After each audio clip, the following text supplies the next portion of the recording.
Même pour un enquêteur pas très malin, difficile de passer à côté. Pour la 5e fois, Quai du Polar s'installe tout le week-end à Lyon, dans les allées du Palais du Commerce. Ça va parler roman noir et pour les profanes, attention, c'est un langage un peu particulier. On a comme l'impression que c'est réel, mais bon, en même temps, vu que c'est très noir, bon, on espère que ça l'est pas, quoi. Il y a 2 ans, il y avait une Suédoise aussi, très angoissante.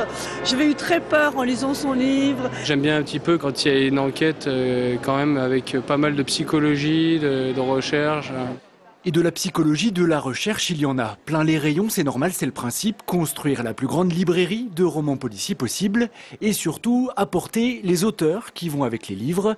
Cette année, ils seront encore une 50aine, dont lui, Maxime Chatham, le jeune Français qui monte. Et il est là, lui aussi, pour parler polar. Et pour un auteur, je crois que c'est vraiment important ces moments-là parce que c'est là qu'on est en prise directe avec celui et celle pour qui on écrit.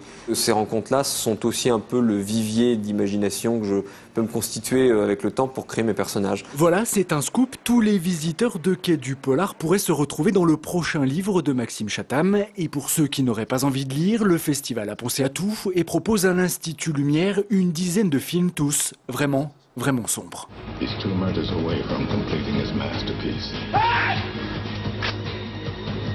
Brad Pitt, Morgan Freeman,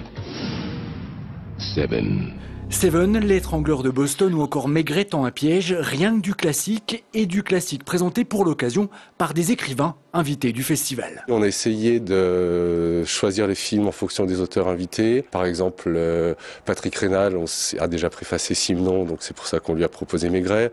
On sait que Seven est le film préféré de Maxime Chatham et de Franck Thiès, donc c'est pour ça qu'on a programmé ce film et qu'on les a sollicités pour le présenter. Les films, c'est dès demain à l'Institut Lumière. Les animations, les livres, les conférences, c'est déjà commencé au Palais du Commerce et c'est jusqu'à dimanche soir.